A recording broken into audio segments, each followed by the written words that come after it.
Bismillahirrahmanirrahim. Assalamualaikum warahmatullahi wabarakatuh. Alhamdulillahi rabbil alamin. Alladhi razaqana bini'mati Ramadanil mubarak.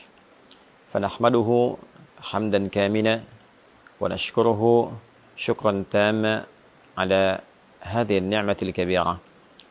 Wassalatu wassalamu ala rasulillahi sayyidina Muhammadin alladhi ruziqna biqaunina ummatan lahu fasalawatullahi alaihi wasalamuhu tam alladhi dallana ala khairil amali fi hadha syahril mubarak. Allahumma salli wa sallim barik ala hadzal habibil karim wa ala alihi wa sahbihi ajma'in wa ba'd. Saudara-saudariku dimanapun Anda berada, alhamdulillah kita sangat bersyukur pada Allah Subhanahu wa taala.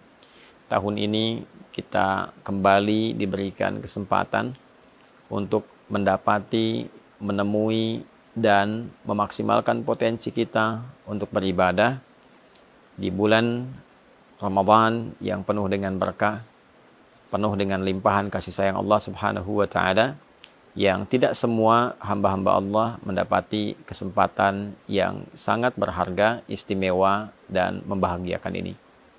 Untuk itu, penting kiranya kita mengetahui beragam keistimewaan dimaksud, sehingga dengan itu memberikan motivasi yang besar dan mendalam kepada kita untuk menyusun strategi, menyiapkan kurikulum amal, sekaligus memotivasi diri kita untuk senantiasa bersemangat dalam menjalankan semua kurikulum amalan yang telah kita dapati itu.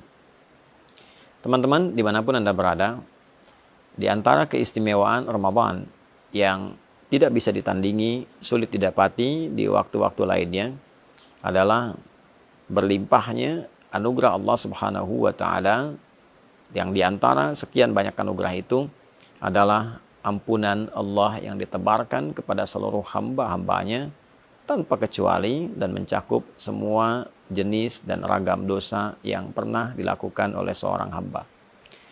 Terkait dengan ini, Nabi Shallallahu Alaihi Wasallam memberikan kabar gembira sekaligus penguatan akan hal dimaksud, dan didokumentasikan penguatan ini oleh Al-Imam Al-Bukhari juga Al-Imam Muslim, khususnya dalam kedua kitab sahih mereka. Di Al-Bukhari misalnya nomor hadis ke-38, pun demikian Imam Muslim menyantumkan dengan redaksi yang serupa di nomor hadis 760. Keduanya mengambil riwayat dari sahabat Abu Hurairah Abdurrahman bin Sakhr radhiyallahu taala anhu dari Nabi sallallahu alaihi wasallam, beliau bersabda, "Man shama Ramadana imanan wa ihtisaba ghufira lahu ma taqaddama min dhanbi." Man, siapapun, mencakup laki-laki, perempuan, besar, kecil, tua, muda, apapun profesinya. Dan ini sifatnya secara personal. Ketika disebutkan man, artinya menunjuk secara personal. Dan dia memiliki juga keumuman makna. Artinya berlaku secara personal, namun dibuka umum bagi siapapun. Baik laki-laki, perempuan, dengan segala sifat yang telah tadi kami sebutkan. Artinya peluang ini seakan-akan Nabi memberikan beritanya secara personal kepada kita. Wahai Adi Hidayat, wahai fulan, wahai fulana. Man shama Ramadana. Siapapun di antara Anda yang mampu menunaikan puasa Ramadan. Perhatikan kalimatnya. Kata puasa dimaksud sama diikat dengan waktu Ramadan. Jadi tidak ditemukan di waktu-waktu yang lain. Tidak di puasa Rajab misalnya, tidak di puasa Sya'ban misalnya, tidak di bulan hurum-hurum yang lain, tidak di puasa Arafah, tidak di puasa Asyura dan yang lainnya, tidak di Ayyamul Bid, tidak di hari Senin dan Kamis. Ini hanya khusus mencakup di bulan Ramadan. Man shama Ramadana, siapapun yang mampu menunaikan puasa Ramadan. Dan kita ketahui Ramadan itu jumlahnya selama sebulan. Ya, di Al-Baqarah ayat 185 jelas Allah menggabungkan kata syahr yang menunjuk pada waktu selama sebulan dengan kata Ramadan dalam momentum penurunan Al-Quran. Syahrul Ramadan alladzi unzila fihi Al-Quran. Di bulan Ramadan itu yang diturunkan Al-Quran di dalamnya, itulah kemudian waktu yang menjadikan kita wajib menunaikan puasa selama sebulan penuh. Artinya dalam konteks menunaikan puasa ini, di bulan Ramadan ini, waktunya terbentang selama sebulan. Siapapun yang mampu menunaikan puasa Ramadan, dari hari pertama, hari kedua, sampai yang terakhir selama sebulan. Dengan catatan imanan wahtisaba. Imanan ia kerjakan karena imannya, karena keikhlasannya pada Allah Subhanahu wa taala, keyakinannya untuk menyembah, mengagungkan dan menaati perintah Allah Subhanahu wa taala. Karena kalimat iman itu sandingannya adalah amal saleh. Jadi begitu disebutkan iman, pembuktiannya amal saleh. Misal Quran surah 103, "Wal 'asr, innal insana lafi khusr, illa alladziina amanu wa 'amilus shalihat." Jadi untuk menunjukkan seseorang beriman itu, maka pembuktiannya lewat amal saleh. Ya, pengertian terbaliknya, mafhum mukhalafahnya, ketika seseorang menunaikan amal dan disebut dengan saleh, maka tujuan utamanya adalah untuk membuktikan keimanannya. Kepada siapa? Kepada Allah. Jadi bukti iman itu adalah taat. Taat itu wujudnya adalah amal saleh, perbuatan kita yang ditujukan karena Allah Subhanahu wa taala. Karena itulah ketika satu kata yang menunjuk pada ibadah kemudian disandingkan dengan kata iman, ingin memberikan kesan bahwa syarat penunaian ibadah itu dianggap benar, dianggap baik jika memang ditujukan untuk kepentingan imannya. Dalam arti dilakukan karena Allah Subhanahu wa taala. Karena kalimat iman pertama dalam Al-Quran dan disifati dengan kata ghaib, wujudnya adalah penyembahan dalam bentuk salat. Al-Baqarah ayat ketiga, alladzina yu'minuna bil ghaibi wa yuqimunas shalah. Itu orang-orang takwa itu orang yang mampu mengimplementasikan imannya ketika dia yakin pada Allah walaupun belum tampak dalam pandangannya, lalu dia buktikan keyakinan yang kuat itu dengan cara menyembahnya melalui salat.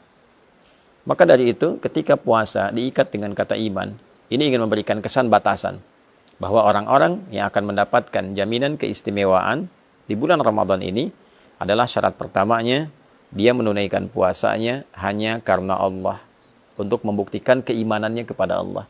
Itulah sebabnya pembuka kewajiban puasa, ayatnya diawali dengan kata panggilan iman. Ya ayyuhalladzina amanu. Al-Baqarah ayat 183. Hai semua orang yang telah menyatakan beriman. Kutiba alaikumussyam. Dengan imanmu itu diwajibkan engkau mengimplementasikannya dengan cara menunaikan ibadah puasa di bulan Ramadan. Karena itulah kemudian penunaian puasa ini bukan hanya dikerjakan karena orang lain berpuasa. Bukan hanya dikerjakan untuk membuat sebuah status di lingkungan kehidupan sosial. Bukan hanya dikerjakan motivasinya untuk mendapatkan bukaan. Ya kalau niatnya dapat dunia. Saya pengen buka di masjid yang ada bukaannya mewah, ada takjilnya, ada sahurnya, ya secara adat sah dilakukan, tapi secara timbangan fikih dia hanya akan mendapatkan bagian bukaannya saja.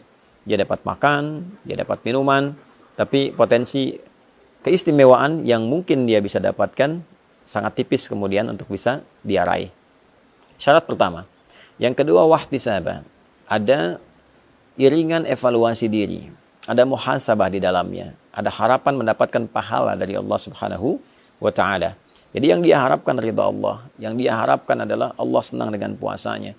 Lalu dia iringi dengan evaluasi diri dalam setiap puasa. Apa yang menjadikan selama ini belum kenal Allah? Kenapa selama ini imannya tidak terasa kuat? Kenapa selama ini ketika Allah panggil, rasa-rasanya telat untuk merespon? Dia evaluasi dari ujung kepala sampai dengan ujung kakinya. Maka ketika seorang menunaikan puasa dan dia kerjakan karena Allah, dia tinggalkan makannya lillah karena Allah. Bukan karena sekedar hanya ikut orang tren puasa. Dia tinggalkan minumnya karena Allah. Dia tinggalkan hubungan syahwatnya sementara waktu karena Allah. Dan dia jaga hukum-hukum Allah, dia evaluasi dirinya. Ya, maka apa yang Allah berikan kepadanya? Ghufira lahu ma taqaddama min dzambi. Sepanjang dalam puasanya dia mencoba evaluasi diri, dosa pikirannya, dosa telinganya dari mulai mendengar yang salah, dosa lisannya bertutur yang keliru, dosa pandangannya melihat yang tidak benar sampai ujung kakinya. Itu berpotensi saat ia berbuka diampunilah dosanya oleh Allah Subhanahu wa taala. Dari mulai dia niatkan puasa, dia jalani sampai berbuka, benar dia lakukan itu, ghufira lahu ma taqaddama min dzambi. Ada peluang diampuni semua dosa-dosa yang pernah ia kerjakan. Itulah yang menyebabkan orang puasa itu ketika akan berbuka, dia merasakan kebahagiaan yang sangat luar biasa. Bukan sekedar karena dia telah selesai menuntaskan tugasnya dan dia akan berbuka. Begitu mendengar azan, ada satu gejolak dalam dirinya, aura yang berbeda dari biasanya. mendorong ia untuk berbahagia karena sekarang waktunya berbuka. Karena itu dalam hadis dikatakan farhatani lis-shaimi farhatani, bagi orang puasa ada dua kebahagiaan, ya. Farhatun 'inda yuftir, indama yuftir, satu kebahagiaan atau kama qala Rasulullah SAW, diraihnya ketika ia sedang berbuka, ya. Dan yang kedua, farhatun adalah satu kebahagiaan indama yalqa rabbahu bisyamihi, ketika ia kembali kepada Rabbnya dengan pahala puasa yang ditampilkan kepadanya. Maka saat ia berbuka, ia gembira. Bukan karena sekedar puasa telah selesai, tugas telah dilakukan, tapi dia bahagia pula karena pada saat itulah Allah berpeluang mengampuni semua dosa-dosa yang pernah ia kerjakan. Saat ia kembali kepada Allah, dia kembali dalam keadaan bersih, pahala telah dia dapatkan dari bacaan Quran, dari sholat, dari kajian-kajian, dari tilawah dan sebagainya, sehingga dia gembira.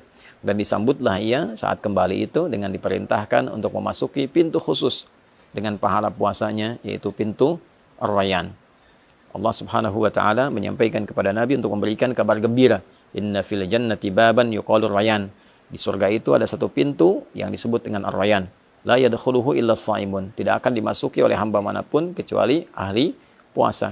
Di antara ahli puasa itu ada yang menafsirkan rajin puasa, tapi juga pengertian spesifiknya adalah orang yang berhasil menunaikan puasanya yang ia kerjakan karena Allah, dan dia mengevaluasi diri seperti disifati dalam hadis Nabi SAW yang telah tadi diuraikan. Fa idza dakhaluhu ughliqa, kalau sudah masuk orang-orang dengan sifat ini, maka segera ditutup. Tidak ada orang lain yang bisa masuk kecuali memiliki karakter yang serupa. Jadi teman-teman, dimanapun berada, saya ingin mengajak pada diri pribadi dan kita semua untuk saling mendoakan. Dari mulai sejak awal kita menjalani ibadah puasa ini sampai ujungnya, tidak ada di antara kita yang tidak punya kesalahan. Tidak ada di antara kita yang tidak punya dosa. Yang dibawa ke akhirat bukan berapa banyak uang kita, bukan berapa tinggi status kita, bukan berapa luas ilmu kita, bukan berapa kuat tenaga kita. Yang dibawa pulang adalah timbangan antara pahala dan dosa. Berapa banyak amal salehnya, berapa banyak amal salahnya. Ketika ditimbang, apa yang bisa menutupnya? Maka kasih Allah menghadirkan Ramadan untuk kita, bukan yang lain, memberikan sebuah kesempatan yang dalam agar kita mampu memanfaatkannya dengan mengevaluasi diri dan berharap Allah membuat kita lebih baik dibandingkan dengan hari-hari sebelumnya. Nabi SAW bersabda dalam satu hadis yang didokumentasikan oleh Imam Al-Hakim An-Naisaburi dalam kitabnya Al-Mustadrak. Satu kali Nabi SAW bersabda, wa kama qala raghima anfu rajulin liman adraka ramadhana falam yughfar lahu. Sangat tercoreng kehormatan seorang muslim, sangat terhina, sangat jauh dari rahmat Allah seorang yang disampaikan kepada bulan Ramadan, tapi ia tak mampu mengkreasikan kesempatan yang diberikan untuk mendapatkan ampunan Allah Subhanahu wa ta'ala. Semoga Allah memuliakan kita, mengampuni dosa-dosa kita, memberikan kesempatan terbaik untuk mengisi sisa kehidupan kita dengan lebih mulia, dan mewafatkan kita dalam keadaan husnul khatimah. Allahumma taqabbal minna innaka antas sami'ul alim wa tub 'alaina innaka antat tawwabur rahim. Allahumma ighfir lana dhunubana ya Allah, ma qaddamna wa ma akharna, saghiran wa kabira. Allahumma rabbana atina fid dunya hasanah, fil akhirati hasanah wa qina adzaban nar. Wa sallallahu ala sayyidina Muhammad wa ala alihi wa sahbihi ajma'in. Wa akhiru da'wana subhanakallahumma rabbana wa bihamdika asyhadu an la ilaha illa anta nastaghfiruka wa natubu ilaik. Walhamdulillahi rabbil alamin. Assalamualaikum warahmatullahi wabarakatuh.